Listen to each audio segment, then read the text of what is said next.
Ever found yourself like totally lost in the pages of that New York driver's license manual? Oh, yeah, I know what you mean.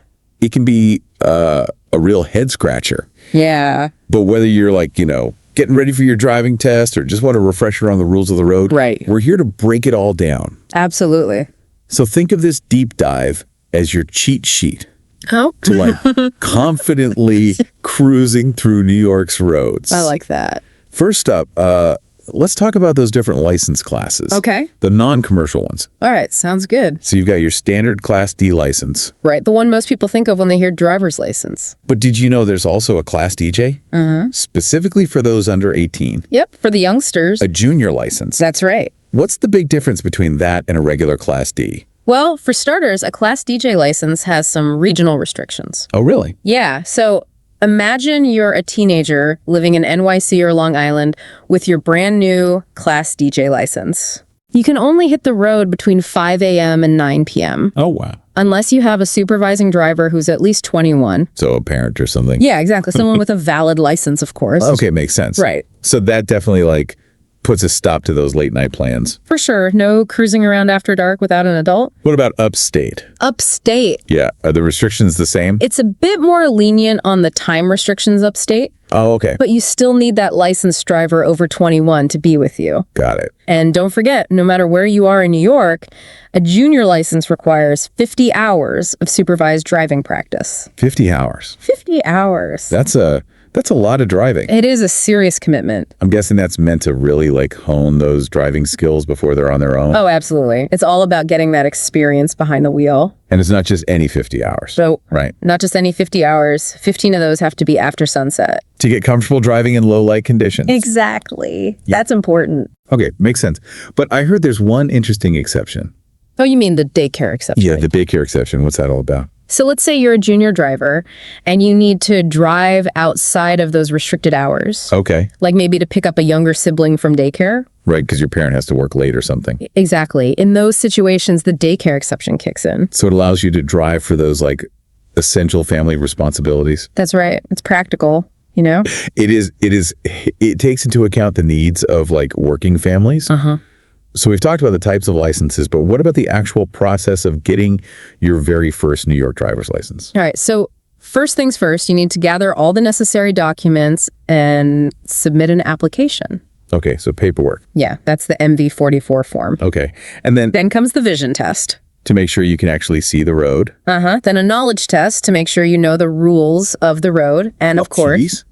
Yes, the fees. Always those fees. Can't forget those. Thought I heard something about a point system for proving your identity, though. Oh, yeah. That's New York's way of making sure you are who you say you are.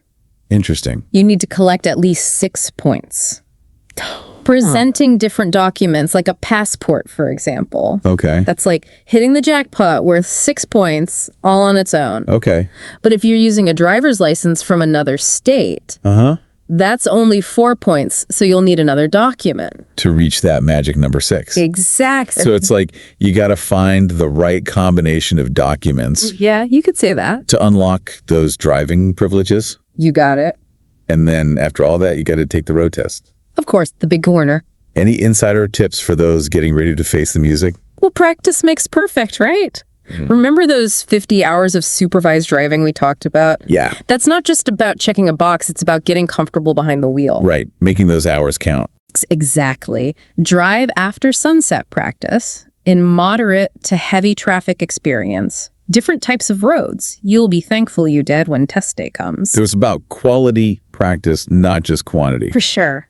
Now, what about those safe driving courses? Yes. Completing a safe driving course is a must. Okay. And it's easy to get confused. Oh, yeah. Yeah, a lot of people think the point and insurance reduction program covers it. Which is a defensive driving course. Right. But that's not the case. Good to know. There are so many acronyms and requirements. It's easy to get lost. Definitely. Anything else our listeners should know before their road test? For those getting a junior license, there's one more piece of paperwork. Okay. The certification of supervised driving. What is that? It's basically like a signed affidavit from your supervising driver confirming you've put in those required practice hours. Oh, okay. So proof that you've done your homework behind the wheel? Exactly. Makes sense. But what happens after you ace that road test and finally have that shiny new license? Oh. How do you stay on the right side of the law and avoid getting into trouble? Well, every newly licensed driver in New York goes through a probationary period for the first 6 months. Okay, so any traffic violations during that time? Could have bigger consequences, so be extra careful. Yeah, like a grace period where you're still proving yourself. You got it. Now, speaking of responsibility, Okay. let's talk about the point system for traffic violations. Yes, the point. This is something every driver needs to understand no matter how long they've been on the road. I agree. It's crucial. So how does that work? Basically, every traffic violation is assigned a certain number of points, Okay. and those points add up. And if you accumulate too many? It can lead to a suspended or even revoked license. Oh, wow. So it's like you're trying to avoid racking up points. Exactly like a demerit system. What kind of violations get you those points? Well, speeding is a big one. Right. The more you exceed the speed limit, the more points you get. Okay. Like going 11 to 20 mile per hour over the limit will cost you 3 points. And if you're going even faster?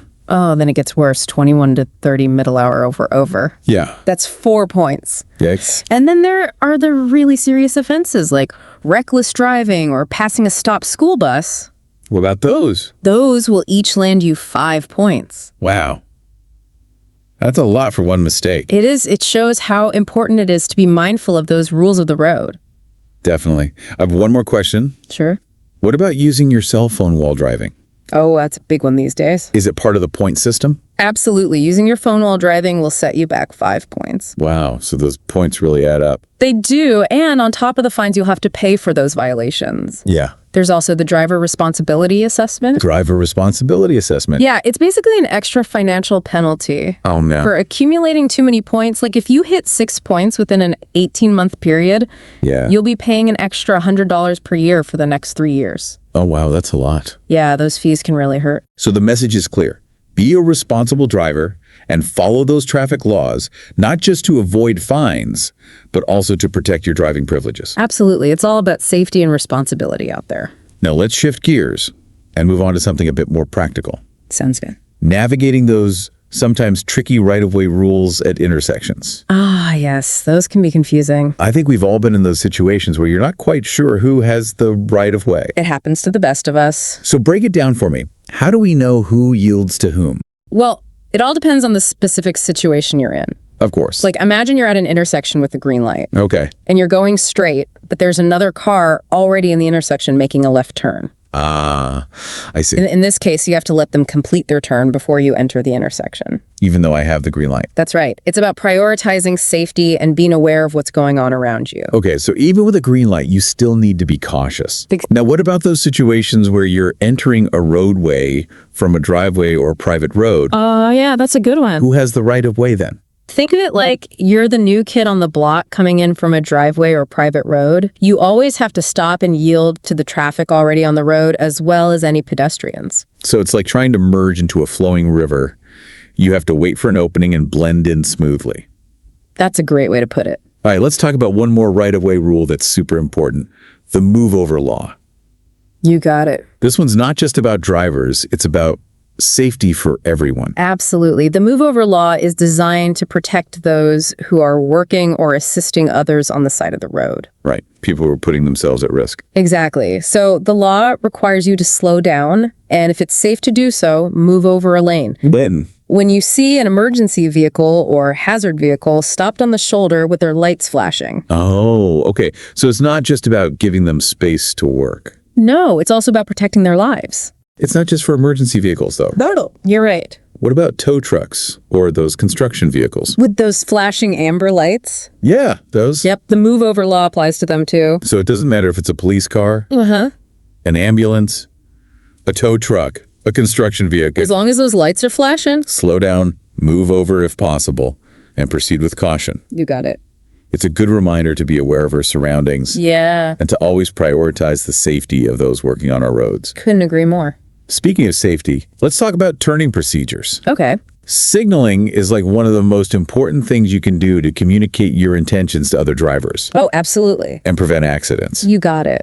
So what's the golden rule when it comes to signaling? The golden rule is to signal at least 100 feet before you make your turn. 100 feet. That's right. It gives other drivers enough time to react. Okay, so No last-minute surprises or sudden swerves. Nope, give everyone a heads up. But signaling isn't the only thing to keep in mind when turning right. No, you also need to reduce your speed Oh, as you approach the turn. Right. Be aware of traffic on all sides and keep your wheels straight until you actually start turning. Well, that's a good tip. Yeah. It prevents getting pushed into oncoming traffic if you get hit from behind. Okay, now let's talk about passing. All right. Which can be a little tricky. Especially for new drivers. Yeah. So what are the main rules of the road when it comes to passing?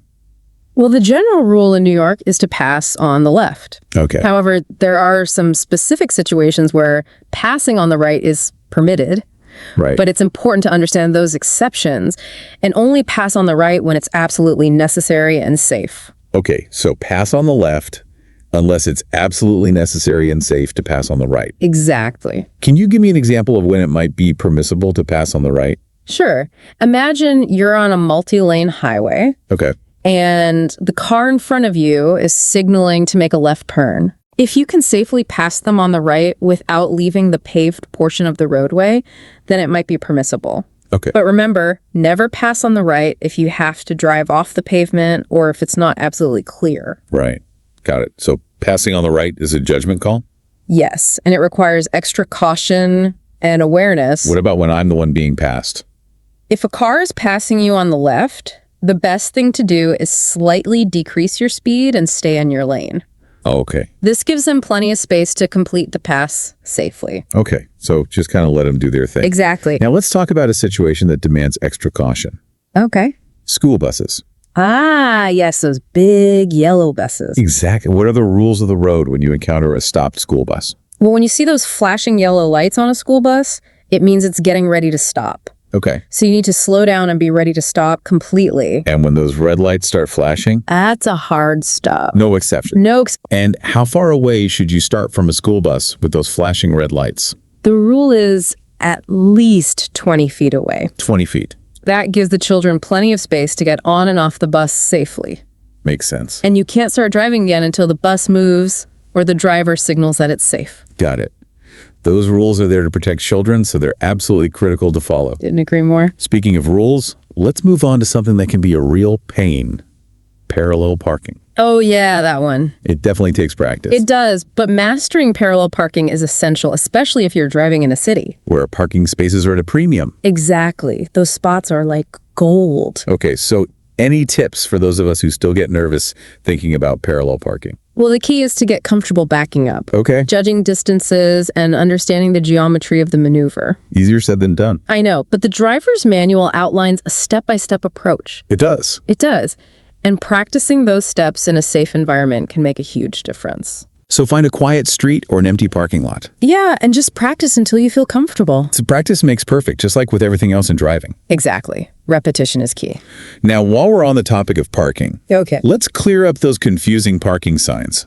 Which ones? Like no parking, no standing, and no stopping. Those can definitely be tricky. What exactly do they mean? All right, so let's break them down one by one. Okay. No parking means you can temporarily stop to load or unload passengers or cargo, Okay. but you can't park your car there for a long period of time. So a quick stop is okay, Yeah, like a quick drop off or pickup. but no settling in for the long haul. Exactly. What about no standing? How's that different? No standing is even stricter. Oh, really? Yeah, it means you can only stop very briefly to pick up or drop off passengers. So like a kiss and go zone. Exactly. You can't even get out of your car in a no standing zone. And no stopping. That one seems pretty self-explanatory. It is no stopping means exactly what it says. No stopping your car at all in that area. Unless Unless you have to obey a traffic sign or signal. Right. Or to prevent a collision or if a police officer tells you to stop. Okay, so that's the most restrictive. It is. So pay attention to those signs and know your parking rules, especially in a busy area. Absolutely. Those signs are there for a reason. But even when there are no signs, there are general parking rules we need to be aware of, right? You're right. There are certain places where you can never park, regardless of signs. Like, Sidewalks, crosswalks, railroad tracks, and within 15 feet of a fire hydrant. yeah, those fire hydrants need to be accessible in case of an emergency. Exactly. Blocking one could have serious consequences. Now let's talk about those parking spaces reserved for people with disabilities. Okay. Those are super important and come with their own set of rules. You're absolutely right. These spaces are reserved for individuals who need them to access businesses and services. Okay. You can only park in those designated spots if you have a permit or special license plates. All right, so no borrowing your grandma's handicap parking permit? Nope. Those rules are in place to make sure those spaces are available for those who genuinely need them. What happens if you park there without a permit? Misusing those permits or plates can lead to hefty fines. Makes sense. Now let's move on to a topic that's really at the heart of safe driving. Okay. Defensive driving. A very important topic. It's not just about knowing the rules of the road. Right. It's about being proactive, anticipating those potential hazards. Exactly. It's about taking responsibility for your safety and the safety of everyone else on the road.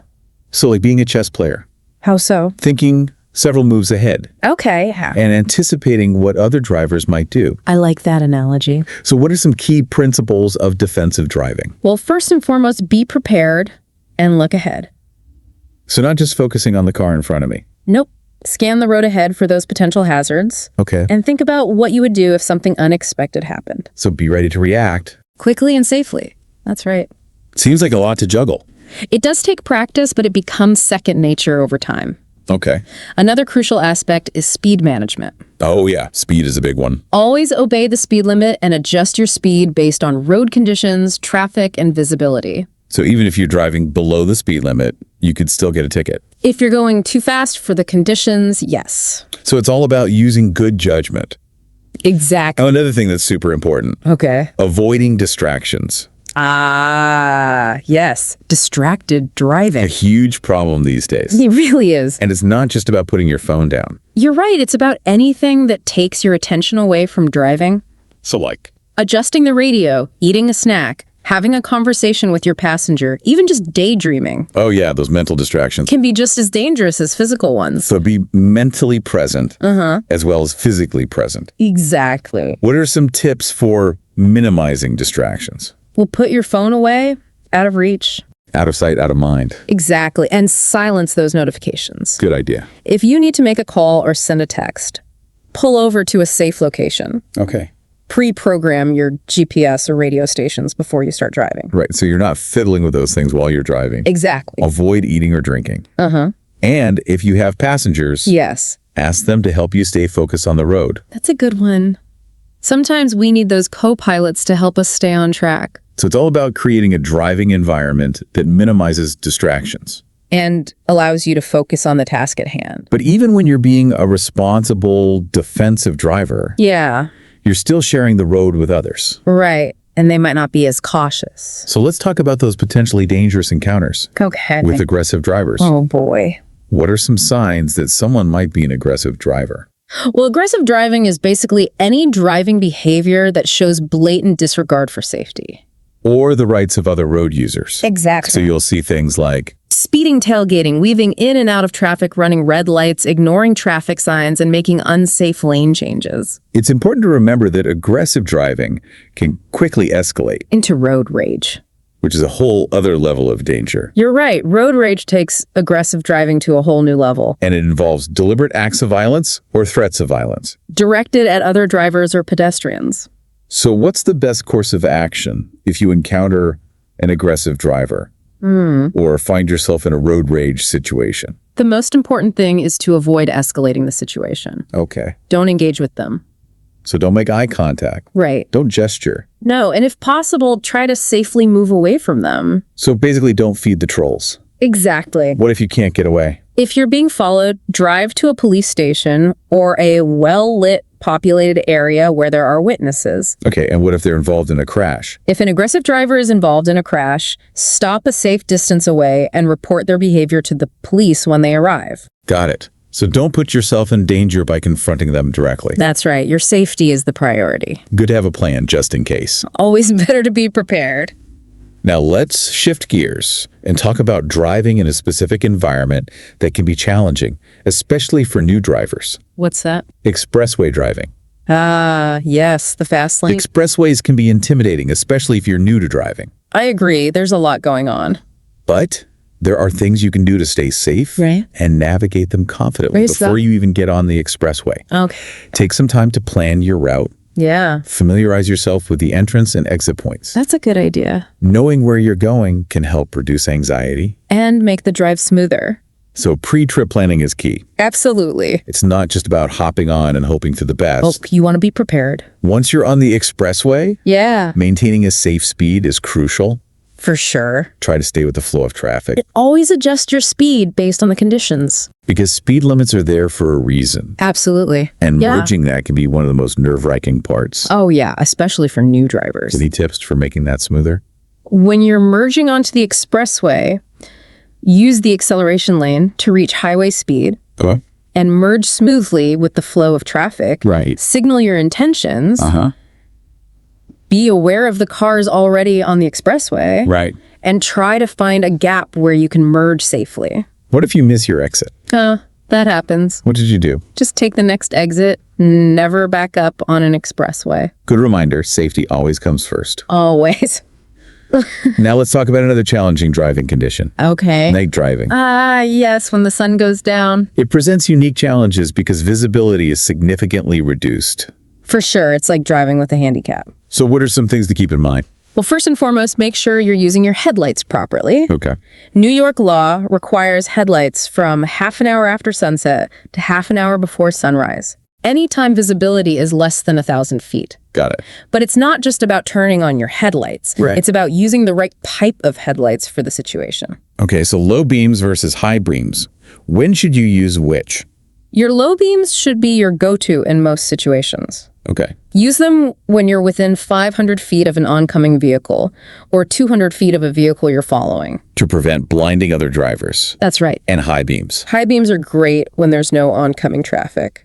because they illuminate the road ahead much better. Exactly.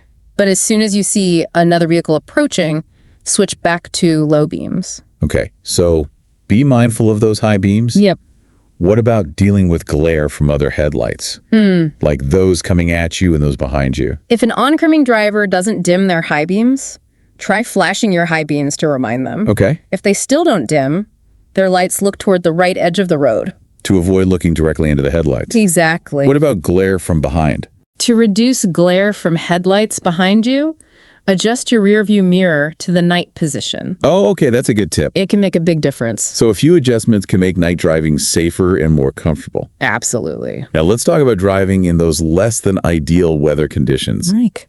Rain, fog, snow, and ice. Yes, when Mother Nature throws us a curveball. Those conditions can definitely make driving a bit more exciting. Exciting and potentially dangerous. So what are some key things to remember? The most important thing is to reduce your speed and increase your following distance. So slow down and give yourself more space. Exactly. That gives you more time to react. And helps prevent accidents. That's right. What about headlights? Always make sure your headlights are on. Even in the daytime. New York law requires headlights whenever you're using your windshield wipers. Oh, okay. And it's a good idea to use them even in light rain or snow. To increase your visibility to other drivers. You got it. Now let's talk about hydroplaning. I've always been nervous about that. It can be scary. What exactly is hydroplaning? It's when your tires lose contact with the road surface Oh, no. and ride on a layer of water. Causing you to lose control. Exactly. So how do we prevent that? Slow down in heavy rain. Okay. Avoid driving through large puddles. Got it. And make sure your tires have good tread depth. Because those grooves in the tires are designed to channel water away. That's right. What if you do start to hydroplane? If you start to hydroplane, stay calm, Okay. ease off the gas, and steer in the direction you want the car to go. And don't slam on the brakes. Definitely not. That could make it worse. Now, what about driving in winter conditions? When the roads are covered in snow or ice. Yeah, that can be pretty intimidating. It can be, but with the right preparation and precautions, you can stay safe. So before winter even arrives, make sure your car is in good shape. That's a good starting point. Check your tire pressure. Make sure your windshield wipers are in good condition. Yeah. And consider getting snow tires. Or chains if you live in an area that gets a lot of snow. Makes sense. Those snow tires can really make a difference. Oh, absolutely. They provide much better grip on snow and ice. Giving you more control and stability. Exactly. And when those icy or snowy days hit, is it best to just avoid driving? Unless absolutely necessary. That's usually the safest course of action, but if you must drive, Yeah. make sure you clear all the snow and ice off your vehicle, Okay. including your headlights, taillights, and all the windows. Got it. and then drive slowly and smoothly. Being aware of the potential for skids. That's right. Those slippery surfaces can be unpredictable. And if you do happen to skid, what's the best way to handle it? If your rear wheels skid, turn the steering wheel in the direction you want the car to go. Okay. If your front wheels skid, take your foot off the gas and let the car slow down. Before trying to steer. That's right. What about if you have anti-lock brakes? If you have anti-lock brakes, keep your foot firmly on the brake pedal, even when you feel the brakes pulsating. Host. Wow. If you have anti-lock brakes, keep your foot firmly on the brake pedal, even when you feel the brakes pulsating. Even when it feels weird. Exactly. The ABS system is designed to prevent the wheels from locking up so you can maintain steering control. Oh, okay. So even though it feels like you're doing something wrong, Right. It's actually the right thing to do. and if you don't have ABS, Then you need to pump the brakes Yeah. gently to avoid skidding. got it. Those are some valuable tips for navigating those winter roads. Definitely, winter driving requires extra caution. Now let's talk about another weather condition Okay. that can be just as dangerous as snow or ice, even though it might not seem like it at first. What's that? Fog. Ah, yes, fog. That can be really tricky. It can reduce visibility to almost zero. It's like driving through a thick cloud Yeah. And it's easy to get disoriented. and lose track of where you are. So what should we do if we encounter fog while driving? The most important thing is to slow down. Okay. You need to be able to stop within the distance you can see. Makes sense. So if you can't see very far, You need to slow way down.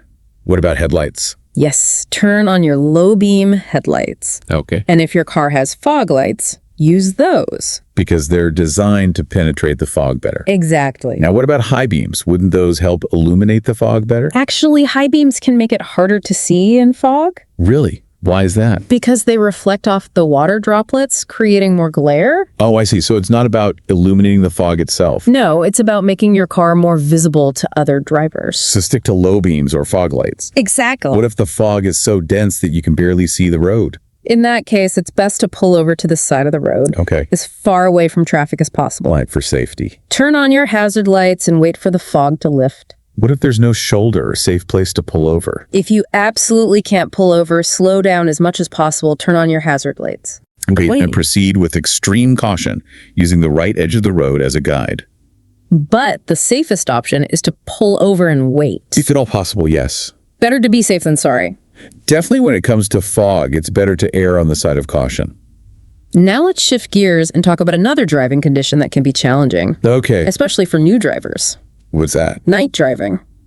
Night driving. Ah, yes, it can be a bit intimidating. It can be because visibility is reduced and it can be harder to judge distances and speeds That's right. Your depth perception is affected, and it's easier to become fatigued. and lose focus. Exactly. So, any tips for making night driving safer and less stressful?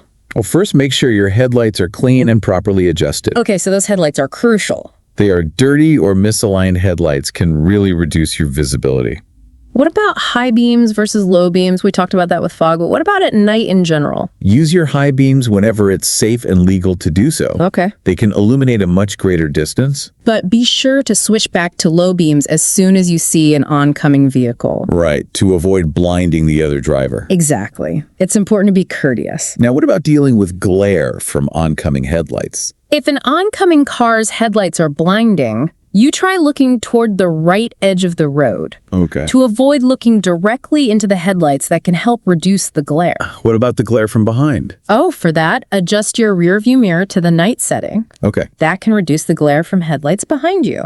Simple adjustments, but they can make a big difference. Absolutely, in both comfort and safety. Now, let's talk about another driving behavior that can be dangerous at any time, Okay.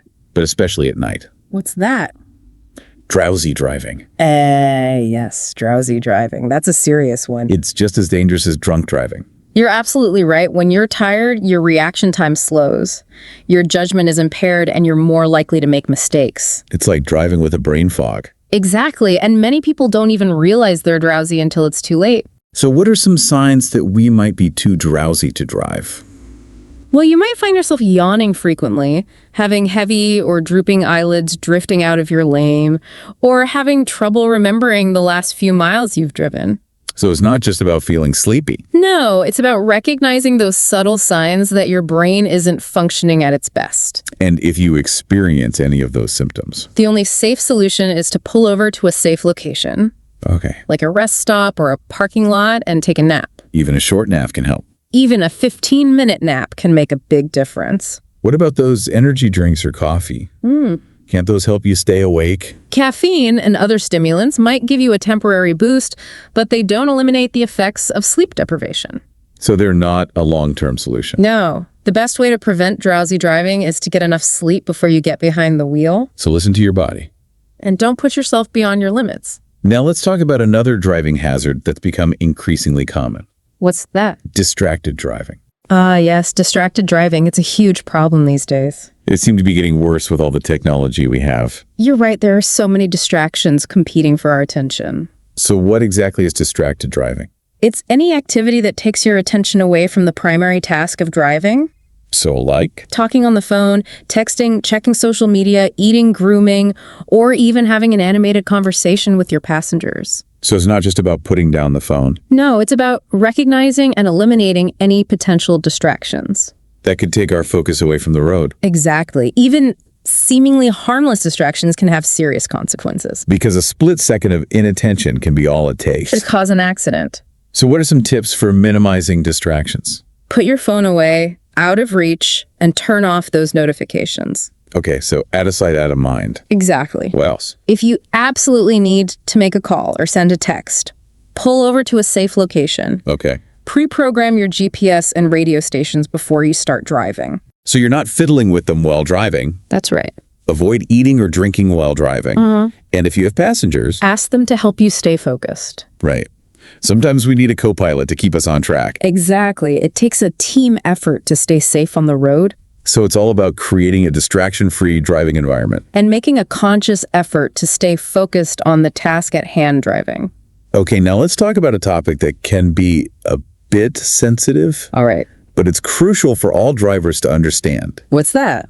Aggressive driving and road rage. Ah, yes, those are serious issues. Road rage seems to be on the rise. It does seem that way, and it can make driving a very unpleasant experience. So let's define these terms. Okay. What exactly is aggressive driving? Aggressive driving is any driving behavior that endangers or is likely to endanger people or property. So like, Speeding, tailgating, weaving in and out of traffic, running red lights, making improper lane changes, failing to yield the right-of-way, those kinds of things. so it's that combination of recklessness and disregard for others Exactly. and road rage. Road rage takes it a step further. Oh. Yeah, road rage is a criminal offense. Oh, wow. It involves an assault with a motor vehicle or other dangerous weapon. So it's not just about yelling or making rude gestures No, road rage is about using your vehicle as a weapon. to threaten or harm others. That's right. It's a serious crime. And it comes with serious consequences. Absolutely fines, jail time, license suspension, even revocation. So what can we do to prevent aggressive driving and road rage? Well, first be aware of your own driving habits. Right, am I the problem? Exactly. Are you prone to speeding, tailgating, or getting angry at other drivers? Yeah. If so, make a conscious effort to change those behaviors It's about taking a deep breath, and choosing to be a calm and courteous driver. even when others aren't. Exactly. What about when you encounter other drivers who are being aggressive? In those situations, the best thing to do is avoid engaging with them. Don't make eye contact, don't gesture, don't try to retaliate. So don't feed the trolls. Exactly. What if they're tailgating you? Slow down and let them pass. And if they're driving erratically? Give them a wide berth and stay out of their way. And if you feel threatened? Call 911 and try to drive to a safe location like a police station or a well-lit populated area. Those are all good tips for de-escalating a potentially dangerous situation. It's all about staying safe and avoiding confrontation. Now let's shift gears and talk about driving large vehicles. Like trucks and buses. Exactly. Those behemoths can be intimidating to share the road with. They definitely have their own set of challenges. What are some key things to keep in mind when driving a large vehicle? Well, first and foremost, remember that large vehicles have much longer stopping distances than cars. Okay. To maintain a greater following distance, Give yourself more space to brake. especially in traffic or on slippery roads. Now, I imagine visibility is a big issue with those large vehicles. It is. They have much larger blind spots than cars. So be aware of those blind spots. and adjust your mirrors accordingly. Okay. When you're changing lanes or turning, make sure you can see the entire vehicle you're passing in your mirrors. Before making the maneuver. Yes. Don't rely solely on your side mirrors. What else? Use your turn signals, check your blind spots, and take your time. It's like navigating a ship, not a speedboat. Exactly. Those big vehicles require a different approach. What about backing up? Backing up a large vehicle can be incredibly challenging. I can imagine. Because of the limited visibility, it's always a good idea to have someone outside the vehicle guiding you. Oh, really? If possible, yes, and be extra cautious in areas with pedestrians or other obstacles. You don't want to accidentally back over anything. Or anyone. Now let's talk about a type of driving that requires special skills and awareness. What's that?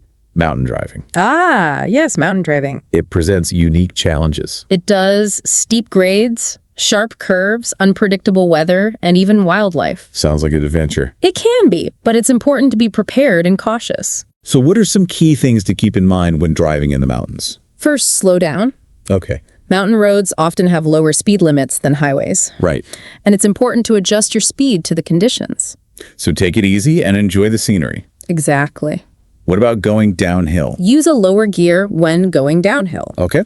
This helps control your speed and reduce wear and tear on your brakes. So give those brakes a break. Exactly. Those brakes can overheat on long descents. What about those hairpin turns? Yes, those can be tricky. Any tips for navigating those safely? Slow down before you enter a curve. Okay. Stay in your lane and don't try to pass. Especially on blind curves. Right, or in no passing zones. And be prepared for the unexpected. Like rock slides or fallen trees. Oh yeah, those can happen. It's important to be alert. What about wildlife? Wildlife is a common hazard in mountain areas, Okay. especially at dawn and dusk. Be on the lookout for animals crossing the road. Yes, especially deer, elk, and bears. And if you see one animal, There are probably more nearby, so slow down. and proceed with caution. What if you hit an animal? If you hit an animal, pull over to a safe location and report the incident to the authorities. Now let's talk about something we hope our listeners will never experience. Okay.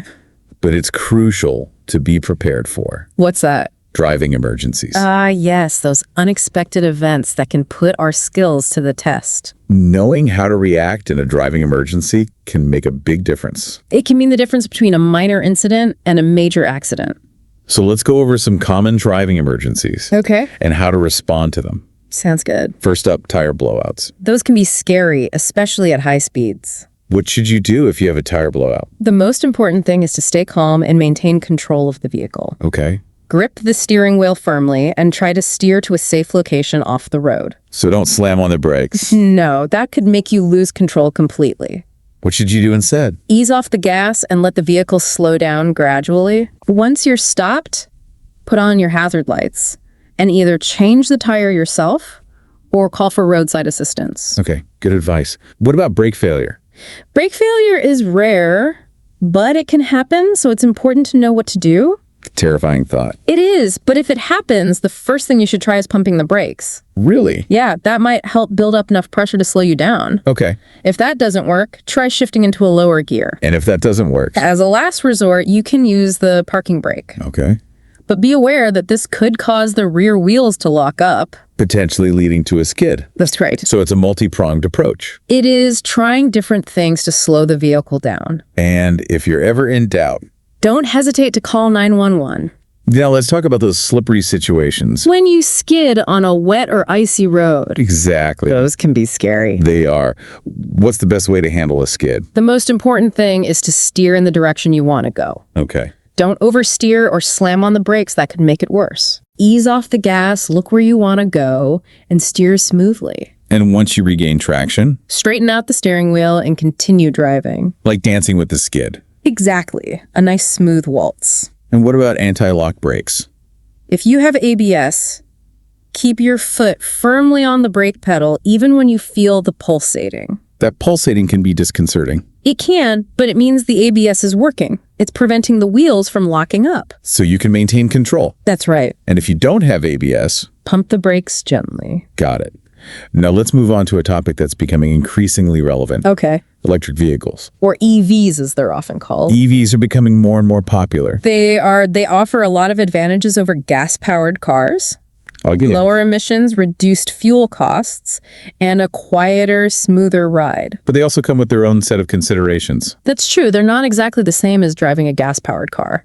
So what are some things EV drivers need to be aware of? Well, one of the biggest differences is the range.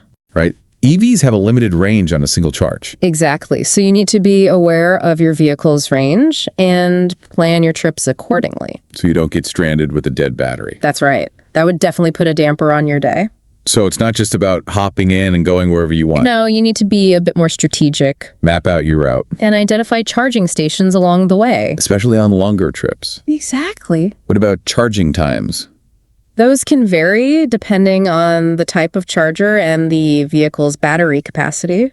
So some chargers are faster than others. They are. Now, what about driving an EV in cold weather? Ah, yes, that's something to be aware of. I've heard it can affect the range. You've heard correctly, cold weather can significantly reduce an EV's range. Really? How come? Well, the battery doesn't perform as well in cold temperatures. Oh, okay. And you might also need to use more energy for heating the cabin. So you're using more energy and the battery isn't as efficient. Exactly, a double whammy. So it's even more important to be mindful of your range and charging needs in the winter. Absolutely, those cold winter months can be a challenge for EV drivers. Now let's shift gears and talk about a topic that's essential for all drivers. Basic vehicle maintenance. Ah, yes, keeping those cars running smoothly and safely.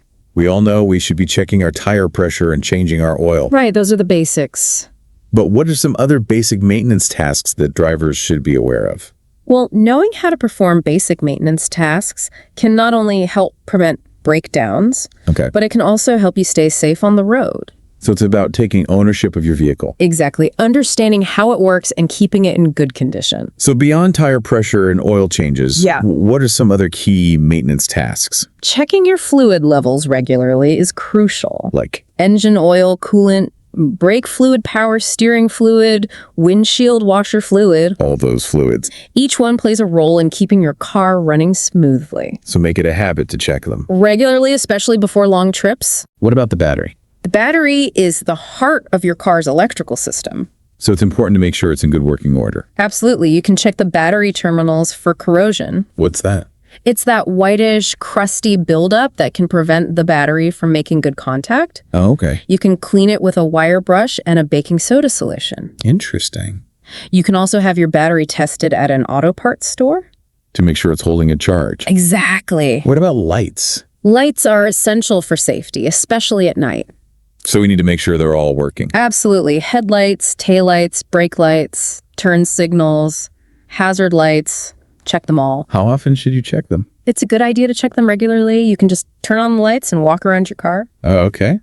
And if you see any bulbs that are burned out, replace them right away. Now let's talk about a skill that can be a lifesaver. Okay. Knowing how to change a flat tire. Ah, yes. Changing a flat tire is a rite of passage for every driver. I've always been a bit intimidated by it. I understand, but it's really not that hard.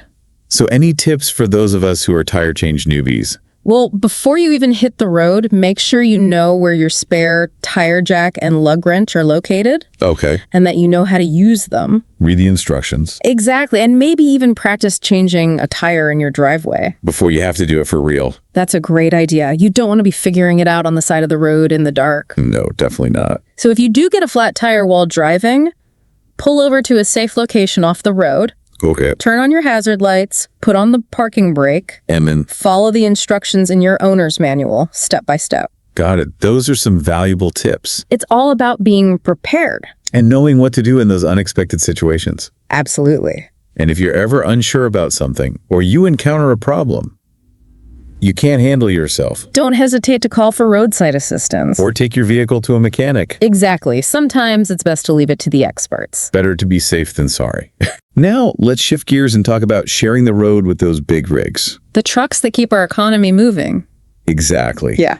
Those trucks can be intimidating to share the road with. They can be. They're so much bigger than cars. So what are some tips for driving safely around large trucks? Well, first, avoid cutting off trucks, especially when you're exiting in front of them. Okay. Give them plenty of space, and be aware that they may need to swing wide to make right turns. Because of their size. Exactly. What about tailgating? Don't tailgate a truck Why not? because you're likely to be in their blind spot. Oh, okay. And if they have to brake, suddenly you won't have time to react. Makes sense.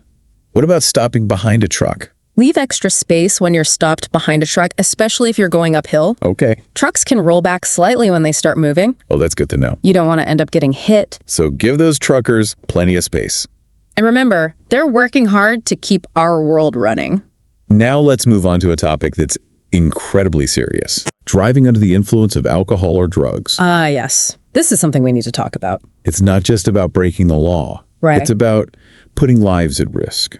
Including your own. So let's be blunt. Okay. Driving under the influence is illegal and incredibly dangerous. Whether it's alcohol or drugs, it impairs your judgment, slows your reaction time, reduces your coordination, and affects your vision. And it's not just about how much you drink, right?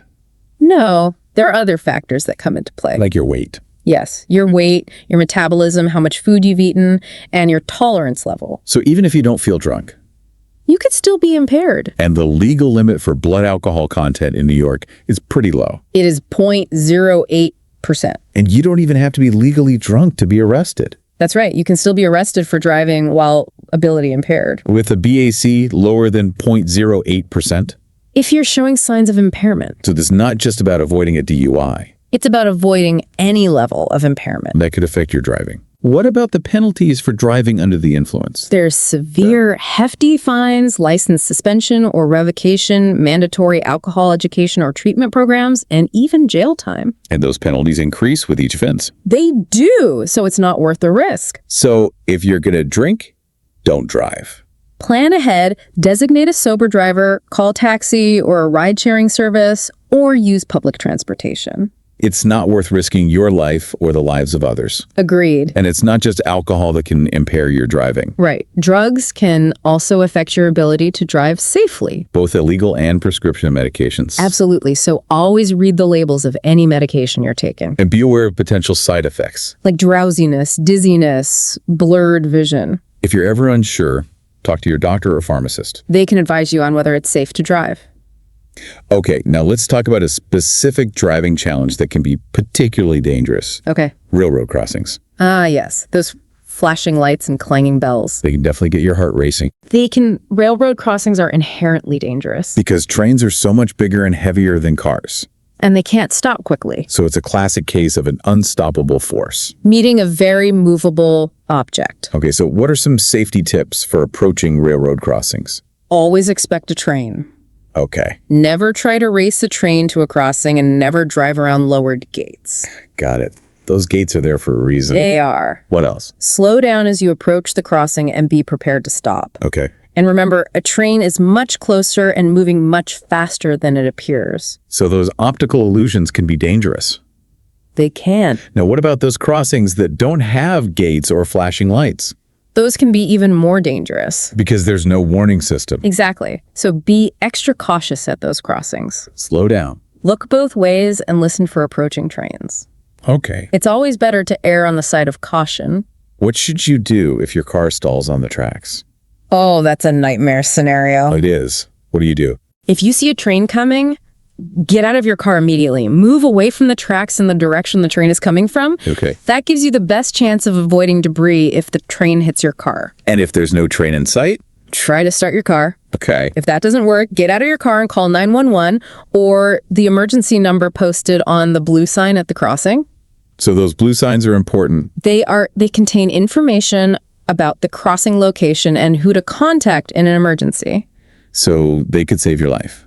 They could. Now, let's move on to a topic that's often overlooked. Okay. But it's just as important as knowing how to drive. What's that? Understanding traffic control devices. Yes. Those signs, signals, and pavement markings. The language of the road. Exactly. They tell us what to do, where to go, and what to watch out for. So let's start with signs. Okay. What are the main types of signs? There are 4 main categories: Hit me with them. regulatory signs, warning signs, guide signs, and construction signs. Okay. And each type has a specific color and shape, Exactly. so they're easy to identify. Right. It's like a visual code. So let's start with regulatory signs. Okay. What do those tell us? Regulatory signs tell you what you must do or must not do. Okay. They're usually white with black lettering or symbols, and they often have red borders or symbols. So like stop signs, speed limit signs, Yield signs, do not enter signs, one-way signs. Exactly. Those are all regulatory They're signs. the rules of the road. And disobeying them can have consequences. Signs, or even worse. Right. Now, what about those yellow diamond-shaped signs? Those are warning signs. What do they warn us about? Potential hazards ahead. Ready. Curves, intersections, pedestrian crossings, animal crossings. So they're giving us a heads up Exactly. so we can be prepared. To adjust our speed or react if necessary. Now, what about guide signs? Guide signs provide information about destinations, routes, and services. So they help us find our way. Exactly. And they come in different colors, Depending on their purpose. like the green signs on the highway. Yes, those tell you which exit to take. For a particular city or town, That's right. what other colors are there? Blue signs are for services like gas stations, food and lodging. Okay. And brown signs are for parks and recreation areas, So those signs are like our road trip buddies. helping us find what we need along the way. And then there are those orange signs. The ones we see in construction zones, Yeah, those are hard to miss. they're designed to get your attention. So what do they tell us? They alert you to road work ahead and provide instructions for navigating through the work zone safely. Like, They might tell you to merge, slow down, detour, or be aware of lane closures. so it's about being extra vigilant in those construction zones. Absolutely, and following those instructions carefully to keep everyone safe. Both the workers and the drivers. Exactly. Now let's move on to traffic signals. Okay. Those seem pretty straightforward. Red, yellow, green. But are there any nuances our listeners should be aware of? Well, most people understand the basic sequence. Right. But there are a few things to keep in mind. Okay, lay 'em on me. First, a green light doesn't always mean it's safe to go. Oh, really? Yeah, you still need to make sure the intersection is clear. Okay. There could be pedestrians crossing or a car running a red light. So green means proceed with caution. Exactly, not full speed ahead. It's about being aware of your surroundings. Not just blindly following the light. What else? Pay attention to those arrows on traffic signals. What about them? They indicate which lanes you can use for turning, and they indicate which lanes you can use for turning and whether you need to yield to oncoming traffic. So those arrows can be really helpful. They give you valuable information. Make turning safer and more efficient. Now let's move on to pavement markings. Those lines and symbols painted on the road. Exactly. They tell us a lot about how to navigate safely. They're like a road map painted right onto the asphalt. Let's start with those lines that separate lanes of traffic. Okay, the ones that tell us where to drive. They can be solid or broken, white or yellow. So what's the difference? Solid white lines, separate lanes moving in the same direction. And you shouldn't cross them. Generally, no, unless absolutely necessary. No weaving in and out of traffic. Nope, stay in your lane. Now, what about broken white lines? Those indicate you can change lanes if it's safe. Okay, so a little more flexibility there. Now, what about yellow lines? I know those separate lanes moving in opposite directions, You're right. but are there different types of yellow lines? Yes, a double yellow line, solid or broken, means no passing. In either direction. It's like a wall between those lanes. What about a single yellow line? That means you can pass if it's safe. But only if. The line on your side is broken. So if you see a solid yellow line on your side, Don't even think about passing. got it. Solid yellow line means stay put. Now let's talk about those white lines at intersections. Stop lines and crosswalk. Those tell us where to stop and where to yield to pedestrians. So stop lines mean stop. When facing a stop sign or a red light, yes. And crosswalks, Those are for pedestrians to cross. even if there's no stop line. You still have to stop before the crosswalk. It's the law. And it's common sense. Always look out for pedestrians. Even if they don't have the walk signal, Be aware of those most vulnerable road users. give them the time and space to cross safely. Now let's talk about a specific type of pavement marking. Okay, which one? The diamond symbol. I've seen those, but I'm never sure what they mean. Those designate lanes reserved for certain vehicles, Like, buses, carpools, or bicycles. oh, They're often called HOV lanes. high occupancy vehicle lanes. Exactly, to encourage carpooling and reduce traffic. So if I see a lane with a diamond symbol, You can't drive in it unless your car meets the requirements. so pay attention to the signs. They'll tell you who can use those lanes and when. It's like those express lanes at the supermarket. Exactly, only certain people can use them. Now let's talk about intersections and turns, Those can be tricky. with cars coming from all directions. Intersections are where most crashes occur. So we need to be extra cautious. And understand the right-of-way rules. Let's start with right turns. Even though they seem simple, there are nuances. Like, Always yield to pedestrians in the crosswalk. and make sure the lane is clear. Now, what about right turns on red? Are those always allowed? In New York, generally yes, unless there's a sign. But even when allowed, You must come to a complete stop. and yield to oncoming traffic and pedestrians. It's not a free pass to just go. So proceed with caution, not floor it. Exactly. Now, let's talk about left turns. Those can be a bit more nerve-wracking. Especially without a green arrow. Trying to judge the oncoming traffic. If there's no arrow, you must yield to oncoming traffic. So patience is key. Be patient, make good judgments, prioritize safety. What about U-turns? They're legal in some situations. But often restricted. Only perform them when safe and legal. So not a maneuver to be taken lightly. Check for traffic, pedestrians, cyclists, and space. Now let's talk about passing. Passing can be tricky, especially on two-lane roads. Lots of curves and hills, limited visibility. But there are rules to help ensure safety. Okay, give me those passing rules. Only pass when safe and legal. Never pass on the right. Unless. On a multi-lane highway, passing a left-turning car. And you can't leave the paved part of the road. Right. Never pass on a double yellow line. Or a hill or curve with limited visibility. Or a no-passing zone.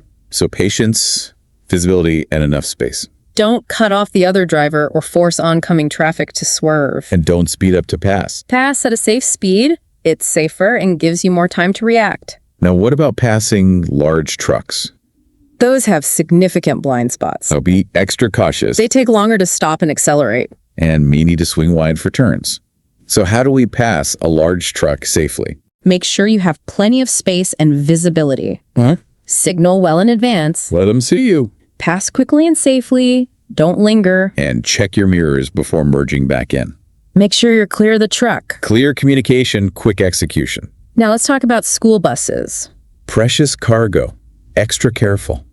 When those red lights are flashing, you must stop. At least 20 feet away. Regardless of the direction you're traveling. Even on a divided highway. Unless it has at least 4 lanes and you're going the opposite way. So when in doubt, stop. Don't proceed until the lights are off and stop sign is withdrawn. Or the driver signals it's safe. Children can be unpredictable. Yeah. Sharing the road with motorcycles. They're smaller and more vulnerable. Hard to see, especially in traffic or at night, Be extra vigilant at intersections. where many collisions occur. Check your blind spots carefully. Use those turn signals. Give them a full lane of space. Don't try to squeeze by. And be patient when following them. So, respect their space and anticipate their movements. Now let's talk about pedestrians. Those most vulnerable road users. They have the right to use the roads safely. What do we need to remember about pedestrians? Be aware of your surroundings. Look out for them, especially in high traffic areas. Pedestrians have the right of way in crosswalks. Always yield to them. Even if they don't have the walk signal. Even with a green light, stop for pedestrians. And remember, they can cross anywhere. So be proactive, anticipate their movements. They can be unpredictable. As we wrap up our deep dive into the New York Driver's Manual, What's the key takeaway? the essence of responsible driving. Driving is a privilege, not a right. It comes with responsibility. Be aware, obey the rules, make safe decisions. We're sharing the road with others. Let's make our roads safer for everyone. Thanks for joining us on this deep dive. Stay safe out there. You're welcome. Drive safely.